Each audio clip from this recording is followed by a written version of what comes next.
Eu sei que muita gente diz que palavras não machucam, que o tempo cura, que a gente esquece, que no fim tudo passa.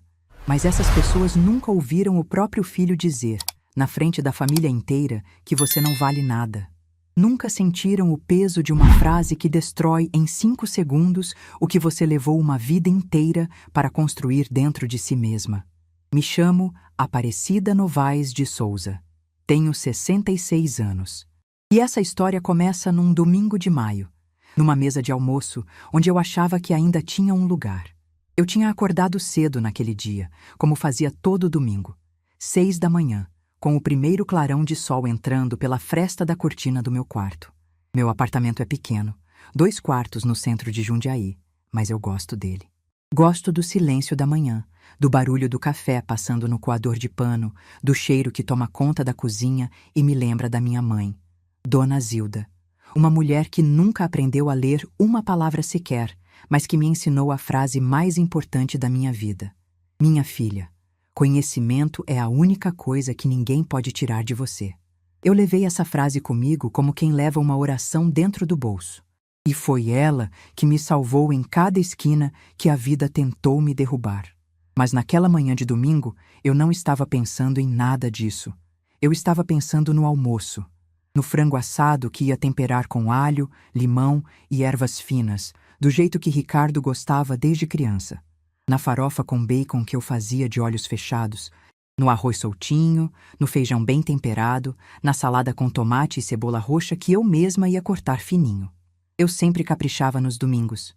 Não porque me pedissem, mas porque aquele almoço na casa do Ricardo era o único momento da semana em que eu me sentia parte de alguma coisa. O único momento em que eu não era apenas uma mulher de 66 anos morando sozinha num apartamento silencioso. Era mãe, era avó, era alguém. Cheguei na casa do Ricardo por volta das 10 da manhã, com 2 sacolas pesadas de feira e o coração leve de quem ainda acredita que cozinhar com amor é uma forma de ser amada de volta. Peguei 2 ônibus para chegar até lá, como fazia todo domingo. 40 minutos de viagem, balançando com as sacolas no colo. Mas eu nunca reclamei. Nunca pedi para alguém me buscar. Nunca sugeri que o almoço fosse no meu apartamento, que era mais perto de tudo. Porque eu sabia, no fundo, que se eu dificultasse qualquer coisa, as visitas acabariam. E eu não podia perder aquele fio, por mais fino que fosse, que ainda me ligava ao meu filho e aos meus netos. A casa deles é bonita, num bairro bom, com jardim na frente e garagem para 2 carros. Ricardo se orgulha muito daquela casa. Gosta de falar sobre o bairro, sobre o condomínio, sobre a valorização do imóvel. Ele sempre foi assim, desde menino, gostava de mostrar o que conquistou. E eu, sinceramente, sempre tive orgulho dele por isso. Mesmo quando esse orgulho vinha misturado com algo amargo, que eu preferia não nomear. Fernanda, minha nora, me recebeu na porta com aquele sorriso que eu já conhecia. Um sorriso educado demais para ser verdadeiro. Curto demais para ser carinhoso. Ela me cumprimentou com um beijo no rosto que mal encostou na minha pele e disse, enquanto voltava para a sala: "Ah, Dona Aparecida, a senhora trouxe comida de novo? Eu já tinha encomendado umas coisas de um restaurante, mas tudo bem, pode colocar aí na cozinha." Eu engoli o comentário, como engolia todos os outros, e fui para a cozinha. Enquanto eu temperava o frango, ouvi a voz da pequena Valentina me chamando. 6 anos, olhos enormes, cabelo cacheado, sorriso que iluminava qualquer cômodo. Ela veio correndo e se pendurou na minha perna. Vovó, você trouxe aquele bolo de fubá?" Eu abaixei, olhei nos olhos dela e disse que dessa vez tinha trazido brigadeiro. O rosto dela se abriu inteiro. Valentina era meu pedacinho de alegria naquela casa. Ela e Gustavo, meu neto mais velho de 14 anos, que era mais calado, mais observador, mas que sempre me dava um abraço apertado quando ninguém estava olhando. Aqueles 2 eram o motivo pelo qual eu ainda ia àquela casa todo domingo. Não era por Ricardo, não era por Fernanda, era por eles. O almoço começou por volta do meio-dia. A mesa estava arrumada, a comida servida, todo mundo sentado.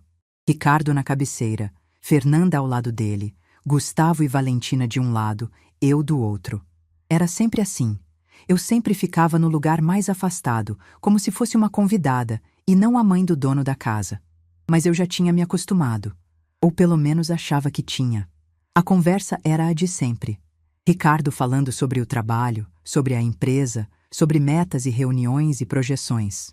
Fernanda concordando com tudo, acrescentando comentários sobre como o marido estava se destacando, como o diretor tinha elogiado ele na última apresentação. Eu ouvia em silêncio, comendo devagar, sorrindo quando achava que devia sorrir. E então aconteceu. Ricardo estava mexendo no celular entre uma garfada e outra quando uma notícia apareceu. Algo sobre uma grande fusão no setor de transportes e logística. Ele mostrou para Fernanda, comentou algo sobre como isso podia afetar o mercado. E eu, sem pensar muito, fiz o que sempre fiz com naturalidade. Eu comentei. Disse algo que me pareceu simples, óbvio até. Fusões nesse setor são complicadas por causa da regulamentação tributária entre estados. Dependendo da estrutura, pode ser mais risco do que ganho. O silêncio que veio foi imediato. Fernanda franziu a testa, como se eu tivesse falado em outro idioma. Ricardo parou de mastigar. Colocou o garfo devagar na mesa. Me olhou com aquele olhar que eu já conhecia. O olhar de quem acha que você está falando demais, que está se metendo onde não devia, que está fingindo saber mais do que sabe. Mas dessa vez, ele não apenas olhou. Dessa vez, ele bateu os talheres na mesa. Forte, fazendo o copo de Valentina tremer. E disse, alto, olhando diretamente nos meus olhos, sem nenhum pudor, sem nenhuma consideração. Para de fingir que é importante, mãe. Você é só uma velha aposentada. Não entende nada do mundo real. Para de falar de coisas que você não sabe. A mesa inteira congelou. Fernanda abaixou os olhos para o prato. Não me defendeu. Não disse uma palavra. Gustavo ficou paralisado. O garfo suspenso no ar, os olhos arregalados como os de um menino que acaba de ver algo que não deveria ter visto. E Valentina, minha Valentina, me olhou com aqueles olhos enormes, inocentes, confusos, como se estivesse perguntando em silêncio. Vovó, o que o papai fez? Eu fiquei ali, sentada, com as duas mãos apoiadas na borda da mesa. Meus dedos estavam frios. Minha respiração estava calma. E eu sentia algo que é difícil de explicar para quem nunca passou por isso. Não foi dor. Dor eu já conhecia. Já tinha sentido tantas vezes na vida que quase era uma companheira antiga, dessas que aparecem sem avisar e ficam até cansar.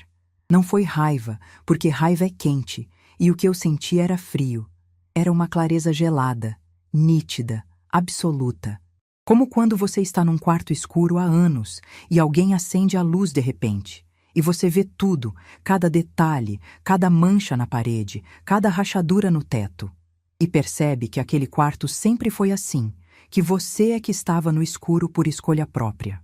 Naquele momento, sentada naquela mesa, com o eco das palavras do meu filho ainda vibrando no ar, eu enxerguei a verdade com uma nitidez que quase doía. Eu não era amada naquela mesa. Eu era tolerada.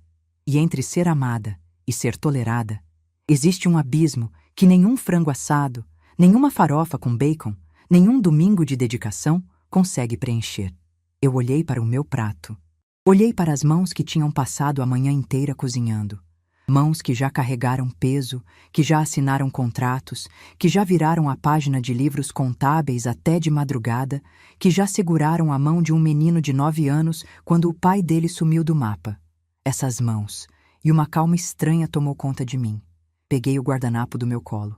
Limpei a boca devagar, com cuidado, com o mesmo gesto que minha mãe usava, que a mãe dela usava. Dobrei o guardanapo e coloquei ao lado do prato. Juntei os talheres lado a lado, com a lâmina da faca virada para dentro, como se estivesse fechando um capítulo de um livro que não queria mais ler. E levantei. Ninguém disse nada. Ricardo me olhou com uma expressão que misturava surpresa e irritação, como se não esperasse que eu fosse reagir de qualquer forma. Fernanda continuou olhando para o prato. Gustavo me acompanhou com os olhos, e eu vi algo ali, algo que parecia um pedido de desculpas silencioso. Caminhei até a entrada sem pressa, sem correr, sem arrastar os pés. Peguei minha bolsa no gancho, aquela bolsa de couro marrom que Fernanda já tinha dito mais de uma vez que era de outra época. Coloquei no ombro, abri a porta, senti o sol da tarde no rosto, aquele sol de maio que ainda esquenta, mas já avisa que o frio está chegando. E saí. Ninguém me seguiu, ninguém me chamou. Ninguém levantou daquela mesa para dizer: mãe, espera, ou vovó, fica. O som que eu ouvi quando a porta se fechou atrás de mim foi o mais solitário e, ao mesmo tempo, o mais libertador da minha vida. Era o som de um ciclo se encerrando, de uma mulher que finalmente cansou de pedir permissão para existir. Caminhei pela calçada em direção ao ponto de ônibus. O bairro era silencioso, aquele silêncio de domingo à tarde em cidade do interior, com cheiro de churrasqueira ao longe e som de televisão passando o jogo. Meus passos eram firmes, mas meu peito estava apertado. Não de tristeza, não de arrependimento, de algo que eu só fui entender mais tarde. Era o peso de 30 anos de silêncio finalmente encontrando uma saída. Sentei no banco do ponto de ônibus e fiquei olhando para a rua vazia. Um cachorro atravessou a esquina devagar. Uma criança riu em algum quintal. E ali, naquele banco de concreto, debaixo daquele sol de fim de tarde, eu peguei meu celular e escrevi uma mensagem. Uma mensagem curta, de uma linha, para uma pessoa que eu não procurava havia meses. Digitei com calma, conferi cada palavra e apertei enviar. Eduardo, preciso de uma reunião extraordinária do conselho. Amanhã. A resposta veio em menos de 1 minuto. Marcado, dona Aparecida, 8 horas. Guardei o celular na bolsa. O ônibus apareceu na esquina. Entrei, sentei na janela, e enquanto a cidade passava lá fora, eu senti algo que não sentia havia muito, muito tempo. Não era alívio, não era paz, era poder. O poder de quem finalmente decide que não vai mais se diminuir para caber no espaço que os outros reservaram para ela. Porque o que meu filho não sabia, o que ninguém naquela mesa sabia, o que ninguém naquela cidade inteira suspeitava, é que aquela velha aposentada que ele acabou de humilhar na frente dos próprios filhos não era apenas Aparecida, a mãe que cozinhava no domingo. Era Aparecida Novaes de Souza, sócia fundadora e membro do conselho de administração do Grupo Monteiro em Novaes, uma das maiores holdings de logística do interior de São Paulo. A mesma empresa onde meu filho trabalhava havia 7 anos como gerente de operações. A mesma empresa que tinha minha foto na parede da sala de diretoria. E ele estava prestes a descobrir isso da pior forma possível. O ônibus seguiu pela avenida principal e eu encostei a cabeça no vidro da janela. Do lado de fora, as luzes da cidade começavam a se acender uma por uma, como se o mundo estivesse despertando. E pela primeira vez em muitos anos, eu tive a certeza de que eu também estava. Vocês devem estar se perguntando como eu cheguei até aqui.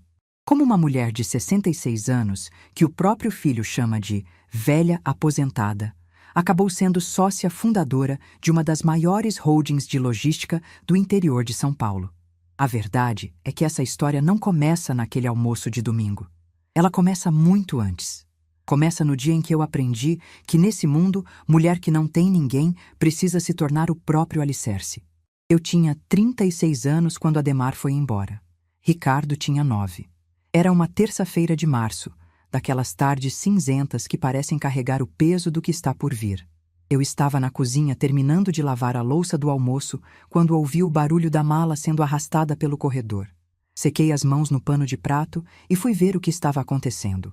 Ademar estava no quarto, enfiando roupas numa mala com aquela pressa de quem já tomou uma decisão e não quer dar tempo para ninguém discutir. Perguntei o que estava fazendo. Ele nem me olhou. Disse que precisava de espaço, que não estava feliz, que a vida dele não podia ser só aquilo. Só aquilo. Como se a nossa família, a nossa casa, o nosso filho fossem um peso que ele estava cansado de carregar. Eu tentei conversar. Perguntei se havia outra pessoa, se era algo que a gente podia resolver juntos, se ele tinha pensado no Ricardo. Ele parou, me olhou por cima da mala aberta e disse uma frase que eu carrego até hoje como uma cicatriz.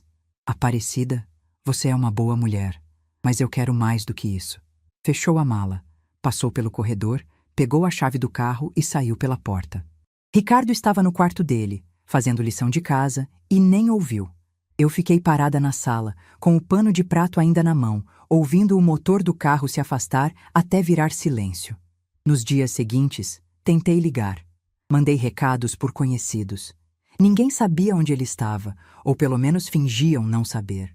2 semanas depois, descobri por uma vizinha que ele estava morando com uma mulher mais nova, num bairro do outro lado da cidade. Eu não chorei quando soube. Acho que já tinha chorado tudo que podia nas noites anteriores. O mais difícil foi explicar para o Ricardo. Ele chegou do colégio numa sexta-feira e perguntou por que o pai não estava em casa. Eu sentei na cama dele, passei a mão no cabelo dele e disse que o pai tinha precisado fazer uma viagem longa. Ele me olhou com aqueles olhos de criança que entendem mais do que a gente imagina e perguntou: "Ele vai voltar, mãe?" Eu respondi que não sabia. Foi a primeira vez que fui completamente honesta com meu filho. E foi a última vez que ele chorou na minha frente por causa do pai. Ademar nunca mandou 1 centavo. Nunca ligou no aniversário do Ricardo. Nunca apareceu numa reunião de escola, numa formatura, num Natal. Simplesmente nos apagou da vida dele, como se a gente fosse um rascunho que ele decidiu jogar fora para começar uma página limpa. Anos depois, ouvi dizer que ele tinha ido para o Mato Grosso, depois para Goiás, vivendo de bico em bico. Nunca mais tive notícias concretas, e com o tempo, parei de procurar. Mas a realidade que ele deixou para trás era brutal. Eu estava com a faculdade de contabilidade incompleta, tinha largado no 3º ano quando engravidei do Ricardo, porque Ademar insistiu que eu ficasse em casa cuidando do bebê. A casa era alugada, e o dono já estava cobrando os meses atrasados. Eu tinha um filho para alimentar, contas acumulando e nenhuma experiência profissional formal. As primeiras semanas foram as piores. Eu acordava de madrugada com uma sensação de aperto no peito que parecia não ter fim. Olhava para o Ricardo dormindo e pensava: se eu desmoronar agora, ele desmorona junto. E era esse pensamento, somente esse, que me fazia levantar da cama todo dia. Não era coragem, era necessidade. Era o instinto de uma mãe que sabe que não existe a opção de desistir. Consegui uns bicos dando aula particular de matemática para crianças do bairro. Cobrava pouco porque não podia cobrar mais. Fazia faxina às sextas-feiras na casa de uma senhora que morava na avenida principal. Costurava barra de calça para uma loja de roupas do centro. Qualquer coisa que pagasse alguma coisa, eu fazia. Ricardo nunca soube de metade do que eu fiz naquela época. Eu escondia o cansaço como quem esconde uma ferida debaixo da manga. Foi numa dessas manhãs que eu vi o anúncio no jornal. Quem lembra de procurar emprego em jornal? Pois eu lembro. Transportador em Jundiaí busca auxiliar administrativo, experiência com notas fiscais e organização financeira. Eu não tinha experiência formal, mas tinha 3 anos de contabilidade na cabeça e uma vontade de vencer que não cabia dentro de mim. Coloquei minha melhor roupa, peguei o ônibus com o Ricardo no colo porque não tinha com quem deixar e fui até lá. A transportadora ficava num galpão no bairro industrial de Jundiaí. Cheiro de óleo diesel, poeira de estrada, barulho de caminhão dando ré. Na entrada, uma salinha com uma mesa cheia de papéis empilhados, notas fiscais amassadas e um computador que parecia mais velho que eu. E atrás daquela mesa, um senhor de uns 60 anos, baixo, careca, com óculos de grau grosso e um sorriso que parecia estar sempre pronto para aparecer. Otávio Monteiro. Seu Monteiro.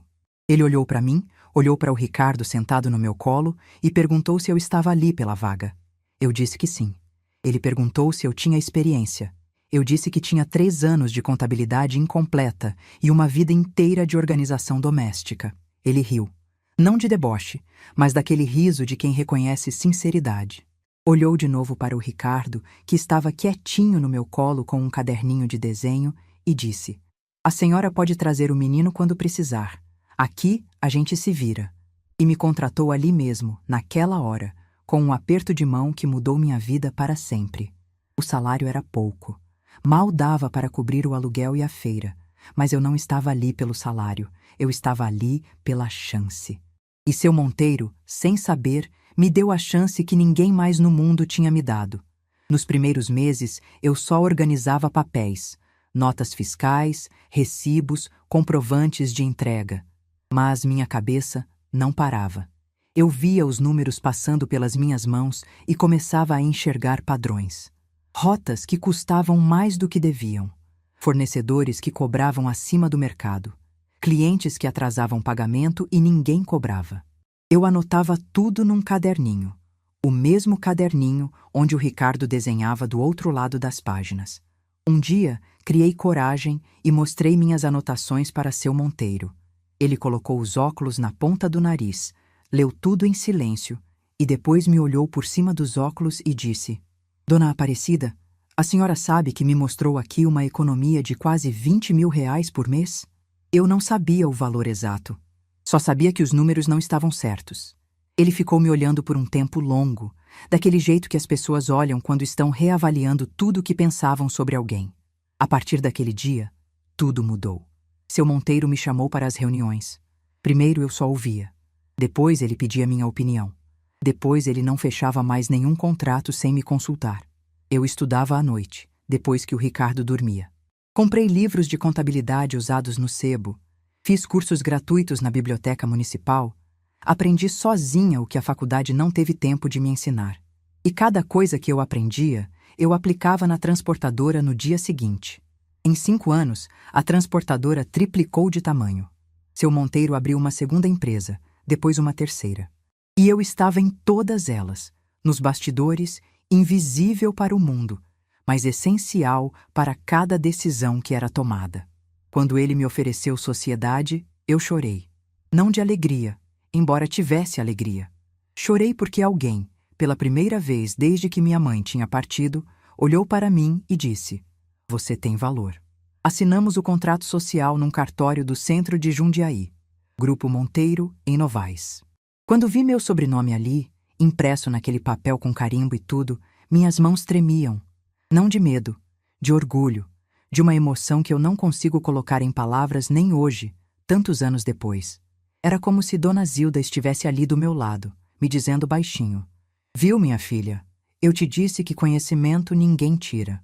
Mas eu tomei uma decisão naquele dia que definiu tudo o que veio depois. Eu não contei para ninguém. Não contei para o Ricardo, que naquela altura já era adolescente e estava ocupado demais com os próprios problemas para prestar atenção no que a mãe fazia. Não contei para os vizinhos, para os parentes distantes, para ninguém. Continuei vivendo no mesmo apartamento modesto. Continuei pegando ônibus. Continuei usando as mesmas roupas simples. E vocês devem estar se perguntando: por quê? Por que esconder algo assim? Porque eu aprendi na pele o que acontece quando as pessoas sabem o que você tem.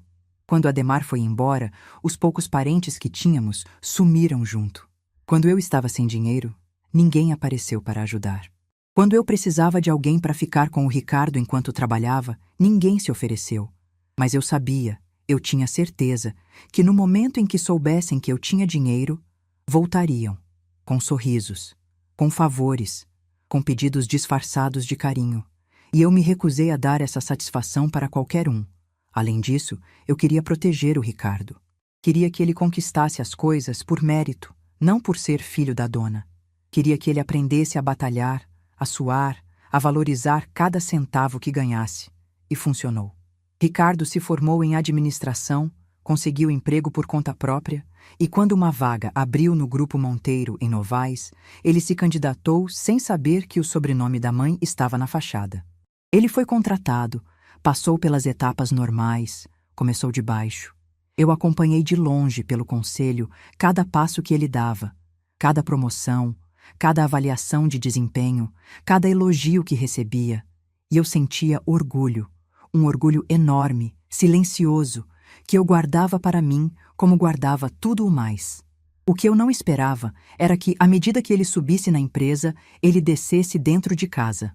A cada promoção que recebia, a cada aumento de salário, a cada metro quadrado a mais na casa nova, Ricardo ia ficando mais distante, mais impaciente, mais envergonhado da mãe que pegava ônibus, que morava num apartamento pequeno, que não tinha conversa para os jantares importantes. E Fernanda alimentava isso. Cada comentário dela era uma semente plantada no orgulho do meu filho.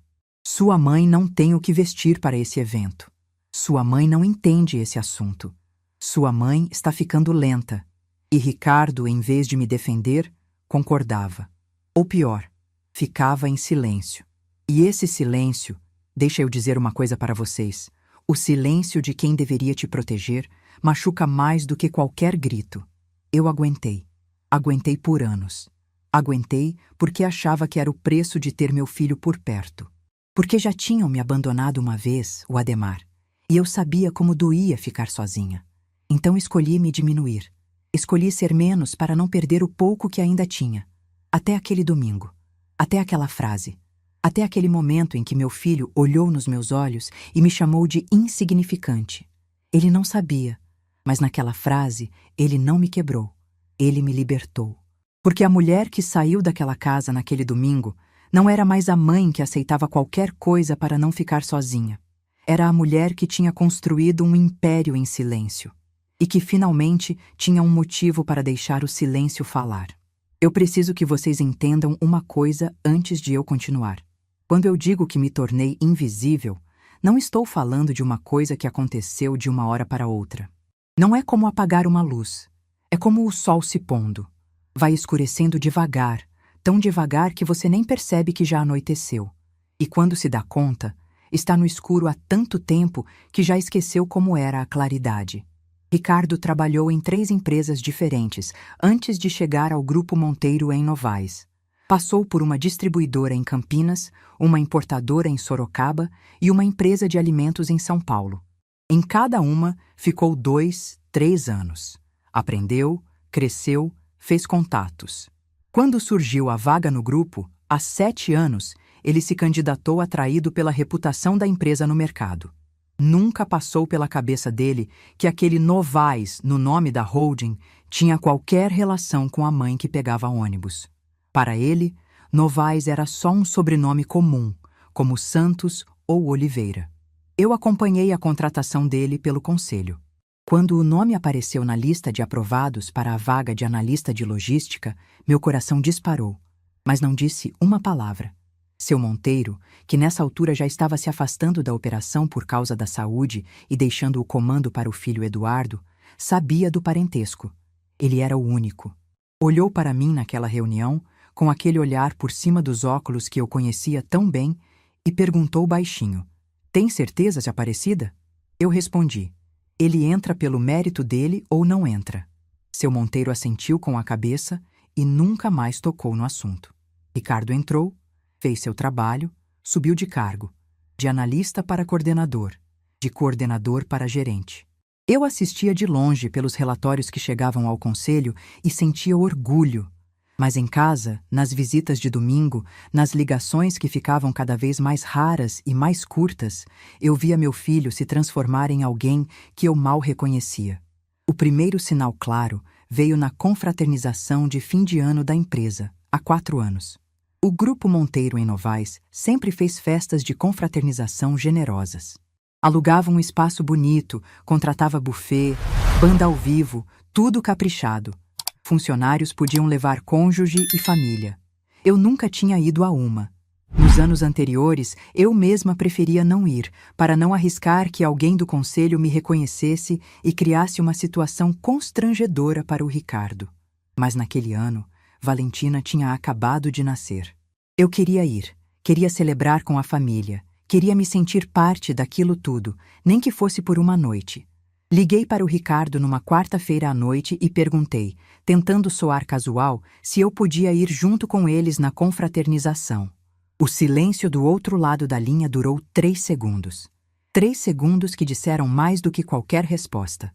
Então, ouvi a voz de Fernanda ao fundo, murmurando algo que não conseguia entender. Ricardo pigarreou e disse: "Mãe, é que assim vai ser um evento mais corporativo, sabe? Muita gente da diretoria, clientes importantes. Acho que não é muito o seu ambiente. Vai ter música alta, barulho, gente falando de negócios. A senhora não ia se sentir confortável." Não ia me sentir confortável. Na confraternização da minha própria empresa. Da empresa que eu ajudei a construir tijolo por tijolo. Da empresa cujo nome carrega meu sobrenome. Eu não ia me sentir confortável. Eu respirei fundo, apertei o telefone com tanta força que meus dedos ficaram brancos e disse apenas: "Tudo bem, filho, vocês se divirtam." Desliguei, coloquei o celular na mesa da cozinha e fiquei olhando para a parede por um tempo que não sei medir. Naquela noite de sábado, enquanto meu filho brindava num salão decorado com o logo do Grupo Monteiro em Novais, eu estava no meu apartamento, assistindo reprise de novela, com um prato de sopa no colo e o silêncio como companhia. Eu lembro que olhei para o relógio às 11 da noite e pensei, a essa hora eles devem estar dançando. E senti uma vontade tão grande de chorar que tive que morder o lábio para segurar. Mas eu não chorei, porque chorar naquela altura já não resolvia mais nada. Depois desse episódio, os comentários de Fernanda foram ficando mais frequentes e mais afiados. Ela tinha um talento especial para dizer coisas que machucavam embaladas em embrulho de preocupação. Sempre com aquele tom de voz suave, aquele sorriso de quem está só tentando ajudar.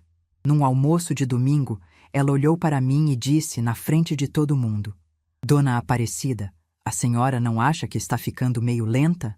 Outro dia, a senhora esqueceu uma panela no fogo. Será que não seria bom ter alguém morando com a senhora, uma companhia? Ricardo concordou com a cabeça, como se a esposa estivesse dizendo a coisa mais sensata do mundo. Gustavo abaixou os olhos. Ele sempre abaixava os olhos quando a mãe falava assim de mim. Outra vez, eu estava usando minha bolsa de couro marrom, aquela que comprei há muitos anos, mas que cuidava com carinho porque era resistente e bonita. Fernanda olhou, deu uma risadinha e comentou para Ricardo, como se eu não estivesse ali. Amor, a gente devia dar uma bolsa nova para sua mãe de Natal. Essa aí é de outra época. Ricardo deu de ombros e mudou de assunto. Eu apertei a alça da bolsa e continuei andando. Mas por dentro, algo estava rachando. O episódio que mais me marcou, porém, aconteceu num jantar de sexta-feira, há pouco mais de um ano. Eu tinha ido jantar na casa deles porque Valentina tinha insistido. Ricardo estava empolgado, falando sobre um projeto de expansão do grupo. Ele explicava para Fernanda sobre as novas rotas de distribuição, sobre os custos operacionais, sobre os desafios logísticos. E eu, sem pensar, sem calcular, fiz o que fazia naturalmente quando ouvia números que não fechavam. Eu disse com toda a naturalidade do mundo: Filho, cuidado com a expansão sem reforçar a operação primeiro. Se você abre rotas novas sem garantir a base logística, o custo por entrega sobe em vez de descer. Ricardo parou de falar. Me olhou com aquele olhar que misturava irritação e condescendência, como quem olha para uma criança que se mete em conversa de adulto. E disse, devagar, como se estivesse explicando algo para alguém muito lento: Mãe, com todo respeito, você não entende como funciona uma empresa desse porte. Logística não é só caminhão e nota fiscal. Tem planejamento estratégico, tem análise de mercado, tem coisas que não são da sua área. Fernanda deu uma risadinha. Aquela risadinha curta que ela dava quando se divertia com algo que não queria admitir que achava engraçado. Valentina estava brincando na sala e não ouviu. Gustavo estava no quarto. Éramos só nós três naquela mesa. Eu olhei para o meu filho. Olhei para aquele homem de 39 anos que estava me ensinando que logística não era caminhão e nota fiscal. E quase abri a boca. Quase disse: Meu filho, eu montei a estrutura logística dessa empresa inteira. Eu negociei os primeiros contratos quando você ainda usava aparelho nos dentes. Eu sou o Novaes do nome que está na fachada do prédio onde você trabalha todo dia. Mas não disse. Engoli as palavras com um gole de suco, sorri e mudei de assunto. Porque se eu revelasse a verdade por raiva, ela perderia o peso. A verdade precisa ser dita no momento certo, pelo motivo certo. E aquele não era o momento. Mas teve uma noite, há uns 3 anos, que o destino quase fez o trabalho por mim. Ricardo estava jantando em casa, folheando uns documentos do trabalho, enquanto esperava a comida ficar pronta. Eu estava sentada na ponta da mesa, tomando minha sopa em silêncio, como fazia sempre. De repente ele franziu a testa, aproximou o papel dos olhos e disse para Fernanda: Que estranho! Apareceu o nome Novaes num documento antigo do Conselho de Fundação. Nunca tinha reparado. Novaes. Será que é parente de alguém? Meu coração disparou tão forte que eu tive certeza de que eles iam ouvir. Minha mão apertou a colher com tanta força que os nós dos dedos ficaram brancos. Mas meu rosto não se moveu. 60 e tantos anos de prática me ensinaram a manter a calma quando tudo dentro de mim está gritando. Fernanda olhou por cima do ombro, leu o documento de relance e riu.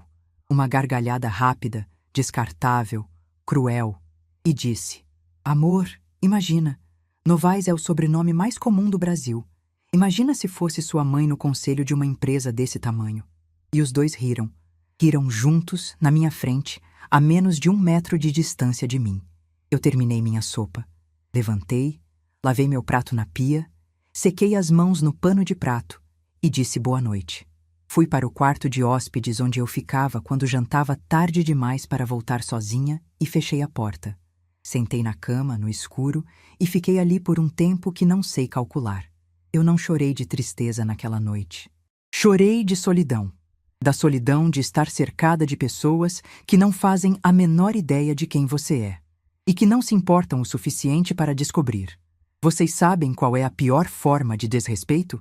Não é o grito, não é o insulto, é a indiferença. É alguém olhar para você e não ver nada. É ser transparente, como um vidro que as pessoas atravessam com os olhos sem nem perceber que está ali. Era assim que eu me sentia naquela casa. Uma presença sem peso, uma sombra que não fazia falta quando desaparecia.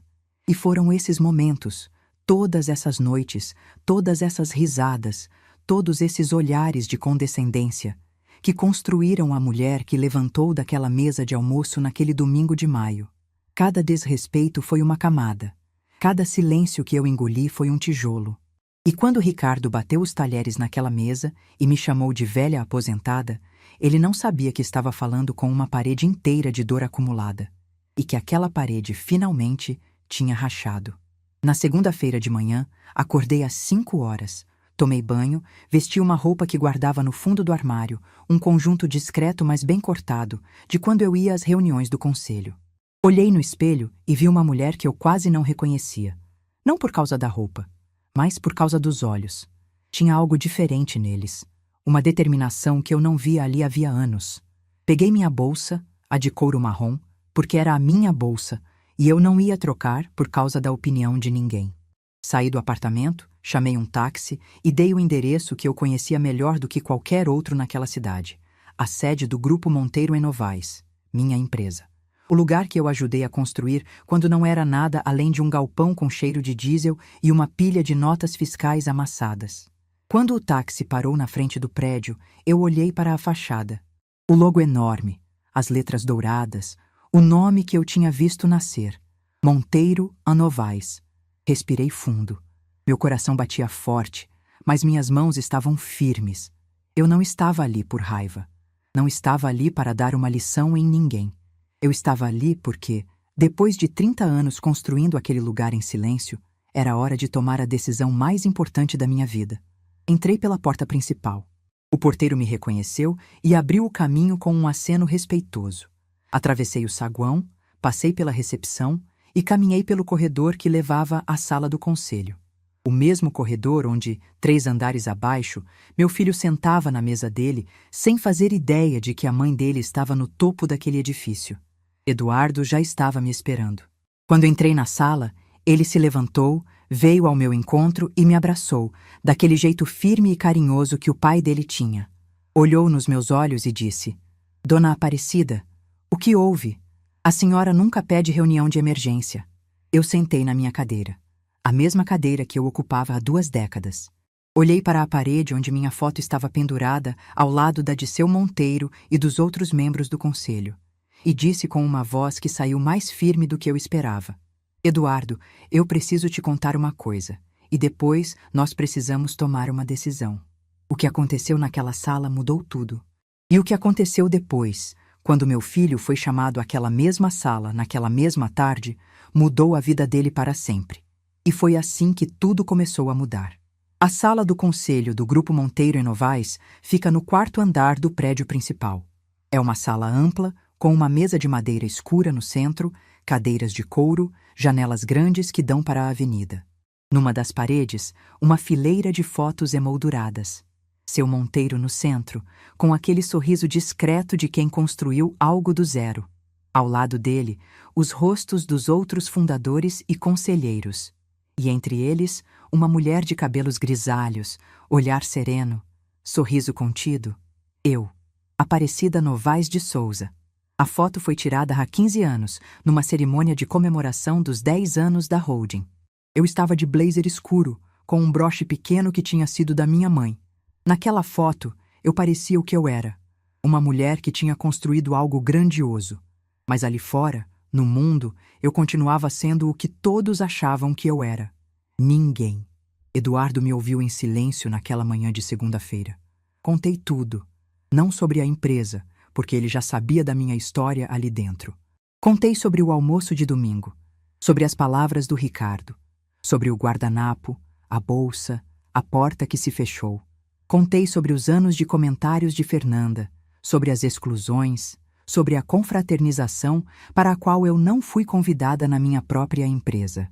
Contei sobre a noite em que meu filho riu do meu sobrenome num documento sem saber que estava rindo da fundadora. Eduardo ouviu tudo sem me interromper. Quando terminei, ele ficou em silêncio por um tempo que pareceu muito longo. Depois tirou os óculos, esfregou os olhos e disse, com uma voz que tremia de indignação contida: Dona Aparecida, meu pai sempre disse que a senhora era a pessoa mais forte que ele conheceu na vida. E eu nunca entendi completamente o que ele queria dizer. Agora eu entendo. Eu agradeci, mas não estava ali para receber elogios. Estava ali para comunicar uma decisão. Olhei para Eduardo nos olhos e disse: eu vou me afastar do conselho. Vou vender minha participação. Quero que seja feito de forma justa, transparente, com todos os trâmites legais. E quero que o Ricardo saiba, não por vingança, mas porque ele precisa entender que as pessoas que ele menospreza podem ser exatamente as pessoas que sustentam o chão onde ele pisa. Eduardo tentou me convencer a ficar.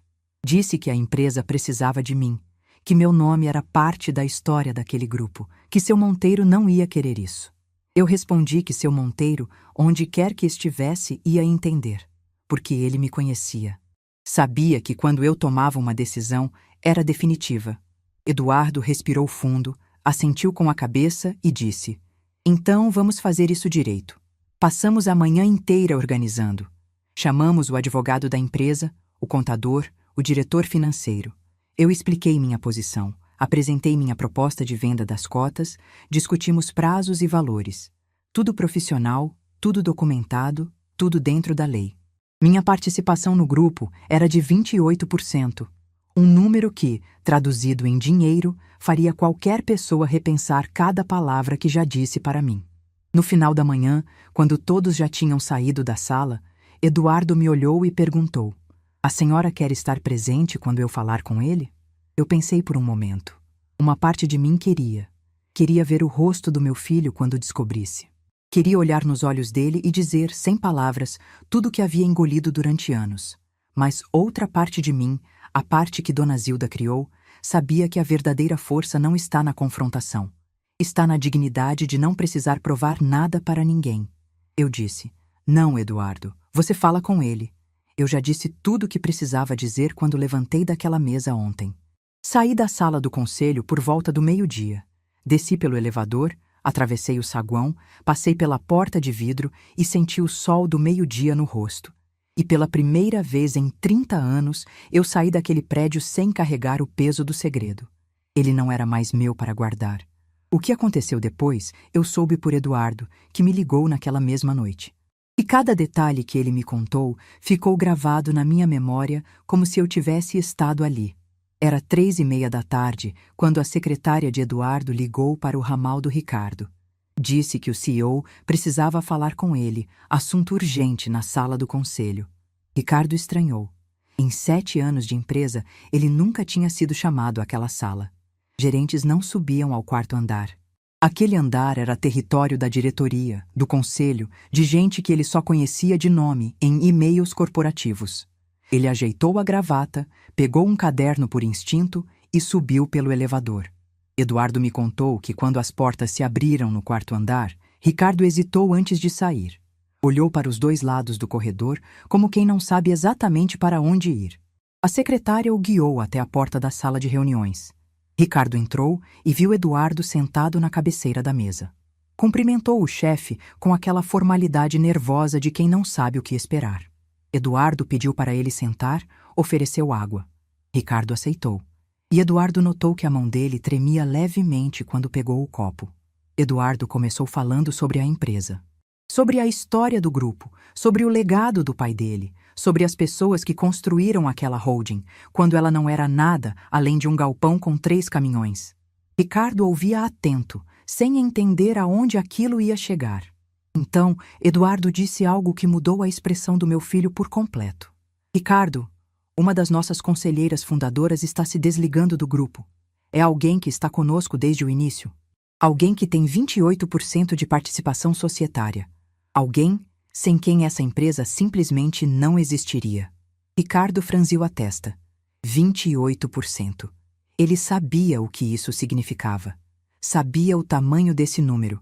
Perguntou quem era, com aquele tom de quem já está calculando como isso ia afetar o próprio setor, a própria carreira, a própria vida. Eduardo não respondeu com palavras. Se levantou da cadeira, caminhou até a parede onde estavam as fotos dos fundadores e conselheiros e parou diante de um quadro específico. Fez um gesto com a mão, um gesto simples, quase gentil, como quem apresenta uma pessoa que merece ser conhecida. E disse apenas: "É ela." Ricardo se levantou, caminhou até a parede e olhou. Eduardo me contou que o que aconteceu nos segundos seguintes foi algo que ele nunca vai esquecer. Disse que viu o rosto do meu filho mudar em etapas, como se cada camada de certeza que ele tinha sobre o mundo estivesse sendo arrancada uma por uma. Primeiro veio a confusão. Ele olhou para a foto e não entendeu, ou não quis entender. Depois veio o reconhecimento.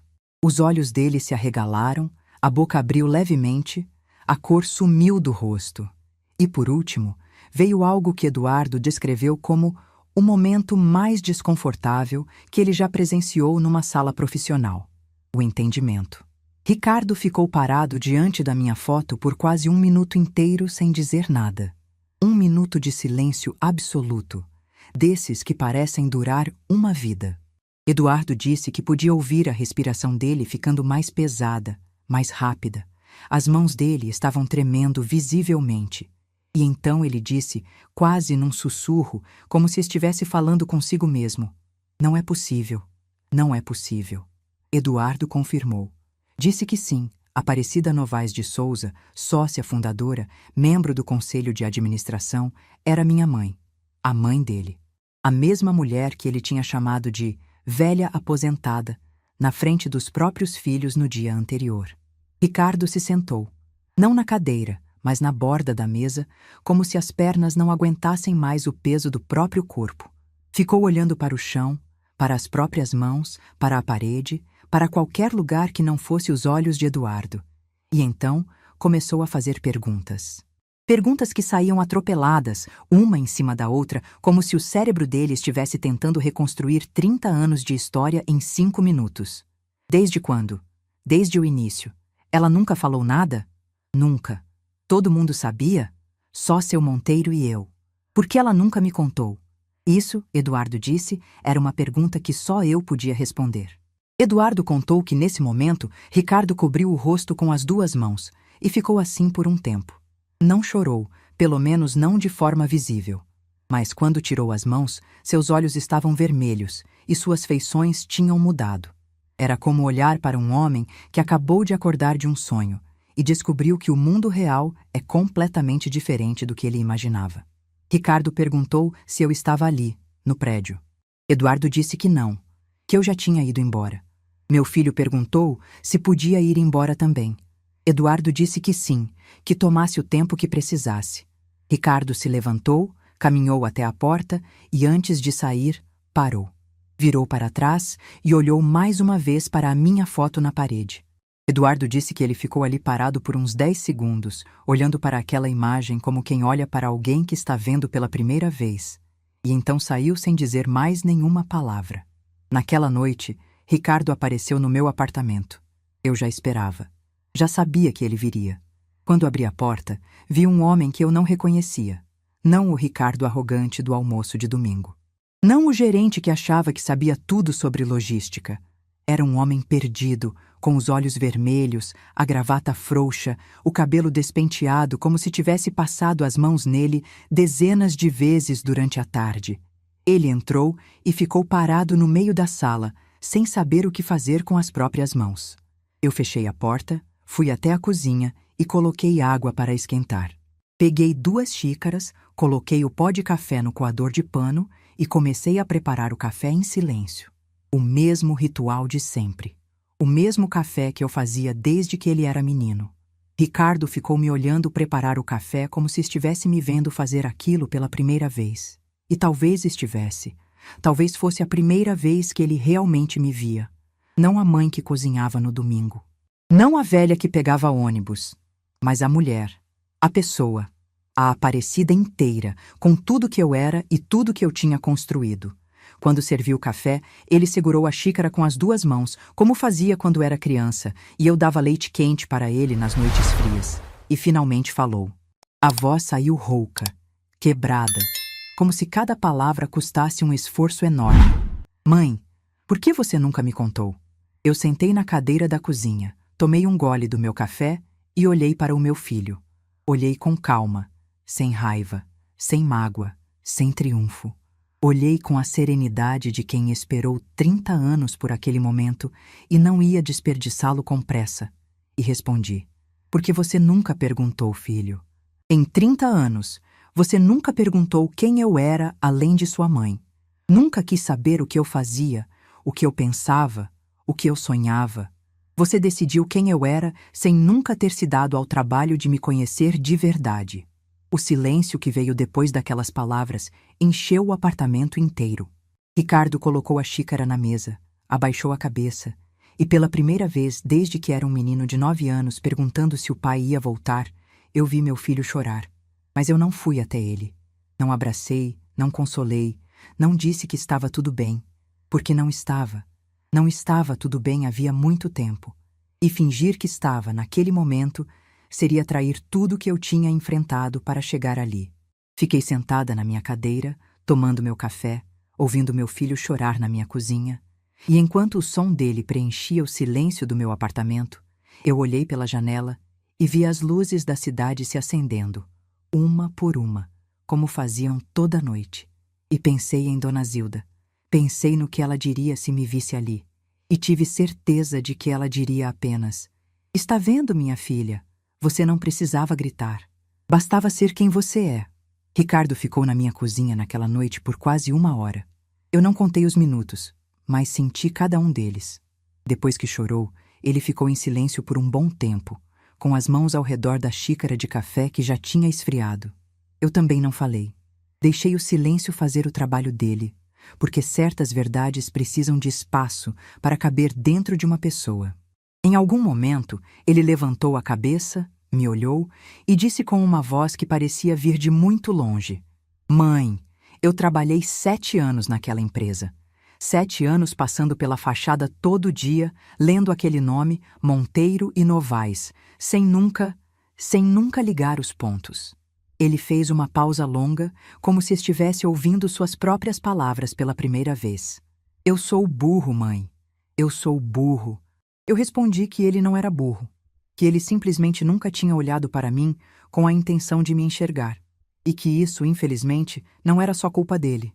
Era culpa de um mundo que ensina as pessoas a medirem valor por aparência, por cargo, por barulho, e que eu, sendo silenciosa, sendo discreta, sendo simples, nunca coube nos critérios que ele aprendeu a usar. Ele perguntou se eu podia perdoá-lo. Eu disse que perdão não era algo que se dava de 1 hora para outra, como quem entrega um presente. Que perdão era um processo, e que naquele momento eu não sabia dizer onde eu estava nesse processo.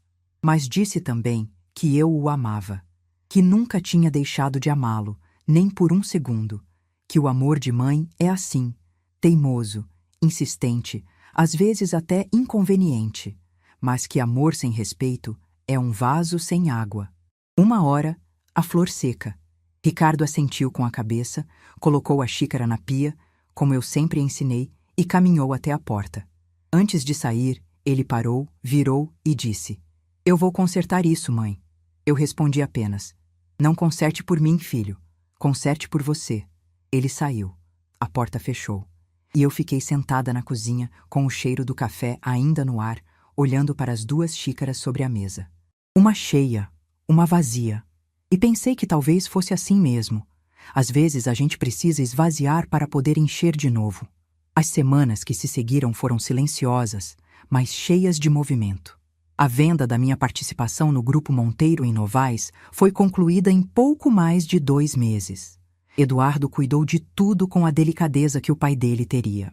Advogados, contadores, auditores, tudo dentro da lei, tudo documentado, tudo transparente. Quando assinei o último papel e recebi a transferência, olhei para aquele número na tela do banco e senti uma coisa estranha.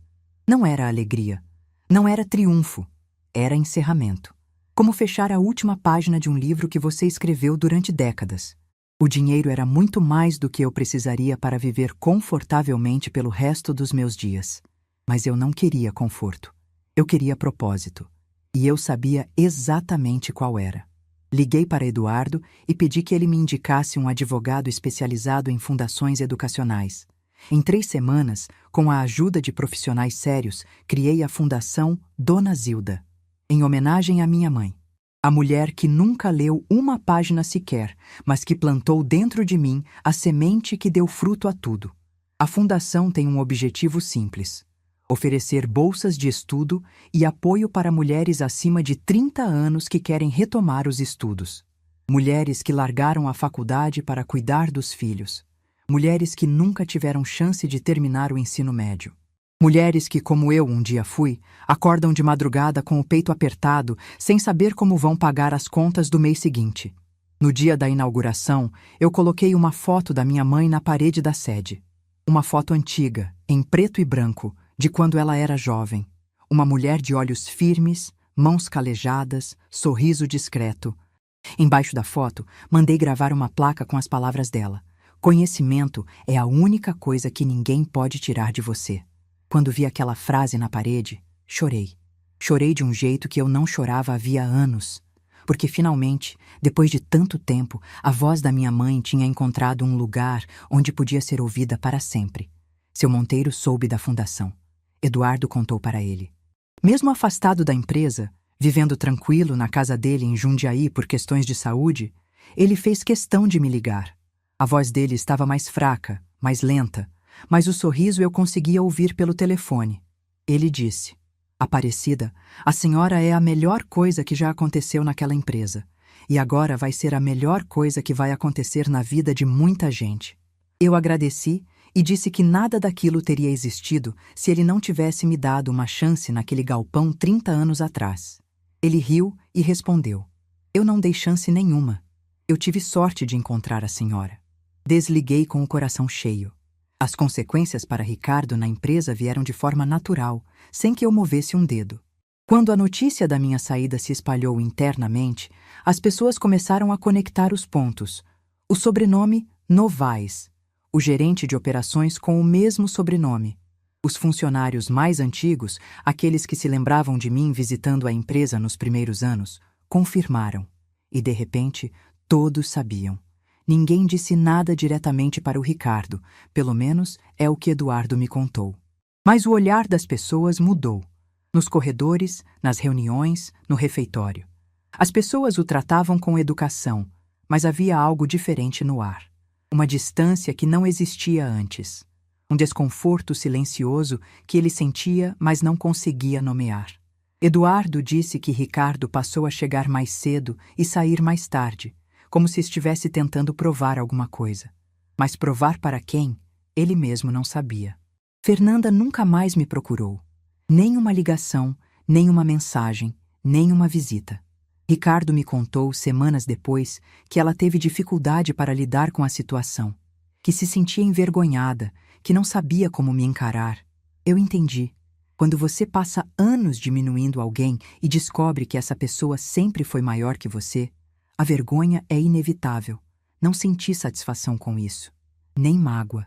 Senti apenas uma constatação fria. Ela nunca me conheceu porque nunca quis me conhecer. E agora que a verdade estava ali, não sabia o que fazer com ela. Mas a pessoa que mais me surpreendeu nessa história não foi Ricardo, não foi Fernanda, não foi Eduardo, foi Gustavo, meu neto mais velho, 14 anos, aquele menino calado que abaixava os olhos quando a mãe falava mal de mim. Aquele que me dava abraços apertados quando ninguém estava olhando. Gustavo apareceu sozinho no meu apartamento numa tarde de sábado, 3 semanas depois que tudo aconteceu. Eu estava na varanda, regando as plantas que tinha comprado para enfeitar o espaço, quando a campainha tocou. Abri a porta e dei de cara com ele. Alto para uma idade, magro, com aquele rosto sério que parecia carregar pensamentos demais para um menino de 14 anos. Ele estava sozinho, tinha vindo de ônibus, sem avisar ninguém. Eu o fiz entrar, preparei um suco, coloquei uns biscoitos na mesa. Ele sentou e ficou em silêncio por um tempo, olhando para as próprias mãos, do mesmo jeito que o pai fazia quando não sabia por onde começar. E então, ele disse algo que me tirou o chão debaixo dos pés. Vovó, eu sempre soube que tinha alguma coisa diferente na senhora. Eu olhei para ele sem entender. Ele continuou. Eu prestava atenção. Quando a senhora falava sobre a empresa do papai, a senhora falava diferente de todo mundo. A senhora sabia coisas que a mamãe não sabia, que o papai às vezes não sabia. E eu ficava pensando, como é que uma pessoa que todo mundo diz que não entende nada sabe tanto assim? Meus olhos encheram de água. Aquele menino, com 14 anos, tinha enxergado o que ninguém mais enxergou. Ele continuou, agora com a voz um pouco trêmula. E quando eles riam da senhora, quando a mamãe fazia aqueles comentários, eu ficava com tanta raiva por dentro que não sabia o que fazer. Mas eu era criança, vovó. Eu não sabia como defender a senhora. Eu segurei a mão dele. Uma mão grande para a idade, um pouco áspera, quente. E disse que ele não precisava ter me defendido, que eu era adulta, que era minha responsabilidade me proteger, não dele. Mas que saber que ele enxergava, que ele se importava, significava mais do que ele podia imaginar. Gustavo me olhou nos olhos, com uma maturidade que não combinava com os 14 anos, e disse: quando eu crescer, vovó, quero ser igual à senhora. Não igual ao papai, igual à senhora. Alguém que constrói as coisas em silêncio e não precisa ficar se mostrando para ninguém. Eu não consegui segurar. Chorei. Chorei na frente do meu neto, sem vergonha, sem tentar esconder. Porque aquelas palavras, vindas daquele menino, foram o reconhecimento mais honesto e mais puro que eu recebi em toda a minha vida. Não veio de um contrato, não veio de um conselho de administração, não veio de um número numa conta bancária. Veio de um menino que olhou para a avó e viu o que ela realmente era. Gustavo ficou a tarde inteira comigo. Mostrei fotos antigas, contei histórias dos primeiros anos da empresa, falei sobre seu monteiro, sobre o galpão, sobre as notas fiscais amassadas e o caderninho dividido com o pai dele. Ele ouviu tudo com uma atenção que eu nunca vi em nenhum adulto. No final da tarde, quando foi embora, me deu um abraço longo, apertado, daqueles que dizem tudo sem precisar de uma palavra. Na porta, virou e disse: Vovó, a senhora pode me ensinar sobre números? Sobre aquilo que a senhora faz, de olhar e enxergar o que ninguém vê? Eu sorri e respondi que sim, que ia ser um prazer. Valentina também voltou à minha vida, do jeitinho dela. Ricardo passou a trazer os dois para me visitar nos fins de semana. Ela entrava correndo, me abraçava, perguntava se tinha brigadeiro. E eu sempre tinha. Porque aquela menina era a prova de que o amor, quando é puro, não precisa de explicação. Hoje, enquanto conto essa história, 6 meses se passaram desde aquele domingo de maio. Estou sentada na varanda do meu apartamento, com um café na mão e o barulho da cidade ao longe. A bolsa de couro marrom está pendurada no gancho da entrada, a mesma de sempre, porque eu não troco o que é meu por causa da opinião de ninguém. Ricardo e eu nos falamos com mais frequência agora. Não é a relação que era antes e talvez nunca volte a ser, mas é uma relação honesta. E honestidade, para mim, vale mais do que qualquer ilusão de harmonia. Ele está aprendendo a me ver. Está demorando, como tudo que é verdadeiro demora. Mas está acontecendo. A Fundação Dona Zilda já concedeu as primeiras bolsas. 12 mulheres. 12 histórias parecidas com a minha. 12 pares de olhos que brilham quando alguém diz para elas: você é capaz. Toda vez que vou à sede e vejo a foto da minha mãe na parede, digo baixinho para ela: a senhora venceu, mãe. A senhora venceu. Vocês sabem, eu passei a vida inteira construindo coisas em silêncio. Construí uma empresa sem que ninguém soubesse. Construí uma fortuna sem gastar um centavo a mais do que precisava. Construí uma resistência que aguentou décadas de desrespeito sem se partir. Mas a coisa mais importante que eu construí não está em nenhum contrato social, não está em nenhuma conta bancária, não está em nenhuma parede de diretoria. A coisa mais importante que eu construí foi a coragem de me levantar daquela mesa. Porque no fim das contas, o dinheiro vai e vem. Os cargos mudam. As empresas passam de mão em mão. Mas a dignidade, quando você decide que ela é inegociável, ninguém mais tira de você. Ninguém. Eu não conto essa história para que vocês sintam pena de mim. Conto para que olhem ao redor. Olhem para a mãe de vocês, para a avó, para aquela mulher silenciosa que cozinha no domingo, que lava a louça sem reclamar, que sorri quando deveria chorar. Olhem para ela. Perguntem quem ela é.